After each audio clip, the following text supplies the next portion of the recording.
All right, I have a 2007 Ford Explorer here. Inside, you can't see because it's daylight, but one of these backlights right in this area here is not working. And it's very dim at night, so I'm going to show you how to replace that. Sorry in advance for the portrait mode instead of landscape. The gyroscope in my phone is not working. So the first thing we're going to do is take out that screw right there. And there's another one over there. And put it on pause while I do that. Alright, this right in here is a 7mm bolt. Just back that out and back out the other one. Alright, so once you get both of those bolts out, you just kind of reach up here in this and you kind of pull out. There's a Christmas tree clip in there, or whatever they call them. And then that pops right out.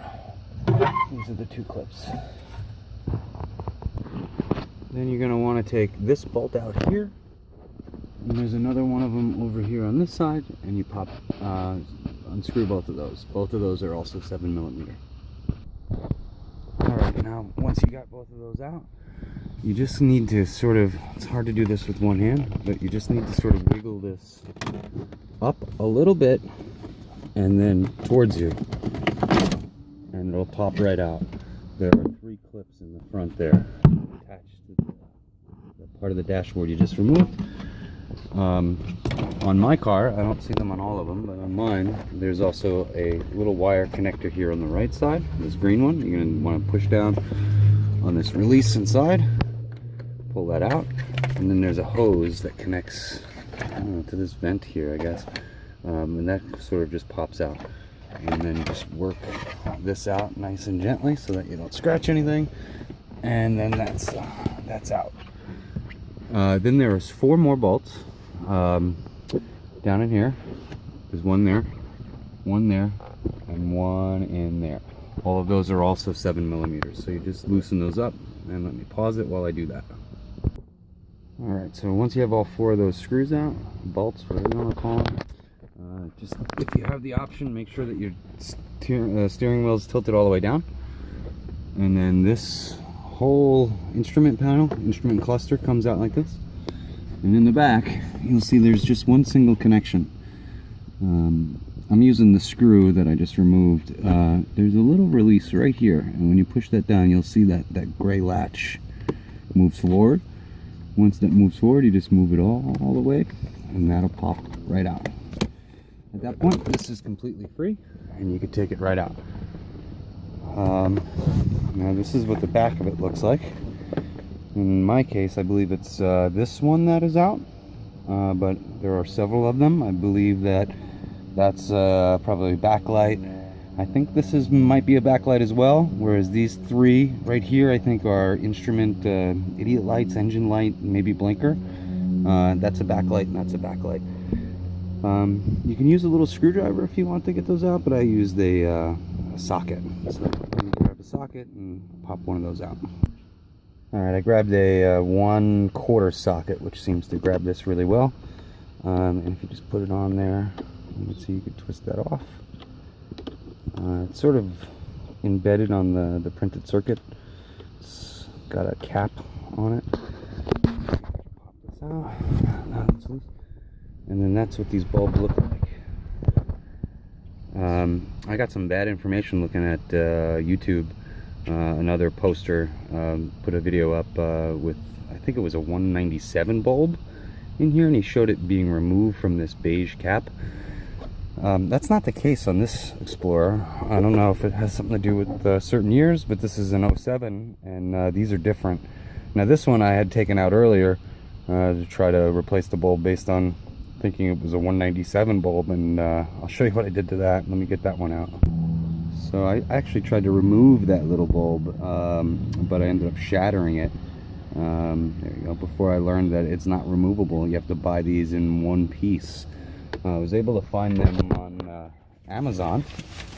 Pretty inexpensive. I got 4 of them for about $8 with shipping included because I had Amazon Prime. Sorry about the poor video. The seller I got them from on Amazon actually had them noted as BMW instrument cluster bulbs. So don't be scared by that. I'll post a link below in the description where I got those on Amazon. But pretty simply, you just take these out of the bag and you just put them back into those holes where you remove the bulbs, and twist lock them in tight, not over tight, but just snug, so that the contactors on these bulbs come into contact with those solder points on that circuit. So let me put these in, and since I have it open, I'm going to replace 4 of them because I bought 4. So I'm going to do all 4 of the backlight illumination ones, so that I don't have to go back in here and do it again. So let me just swap out those bulbs. Alright, so I popped out those 4. I'm going to just use a 1/4-inch socket here to make sure that that bulb falls into that slot properly, and then just give it a little bit of a snug turn until it doesn't want to go anymore, but just hand tight. Same thing with this one. Just pop it into that slot there. There you go. And then just turn it until it is snug. I didn't mention before, but never in my experience do you want to touch a bulb with your hands, because I believe that your finger oils can cause them to burn out prematurely. So I just dropped these in by grabbing the beige cap, but I'm sure you could put a pair of rubber gloves on if you want to be extra careful.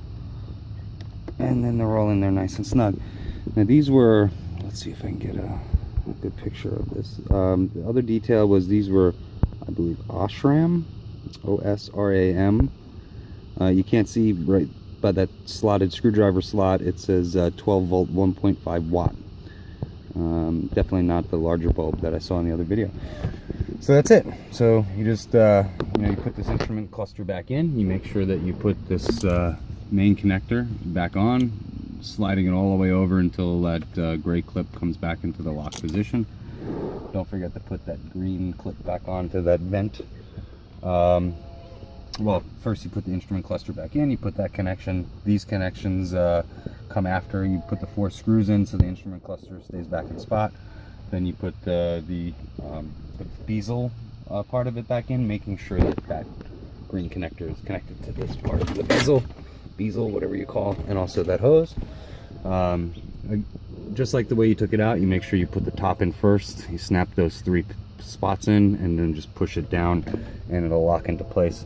There are some guiding pins in a few locations for the instrument cluster. So just make sure that you line all those up. That'll help you put it in nice and easy. Also for that bezel or that top part, you can also see there's another guiding post there. So everything will line right back up. Put in the 2 bolts for that overhead cowl piece, bezel, whatever you want to call it. And then you put in this lower kick plate. Same way you took it out, tighten it up, and you should be good to go.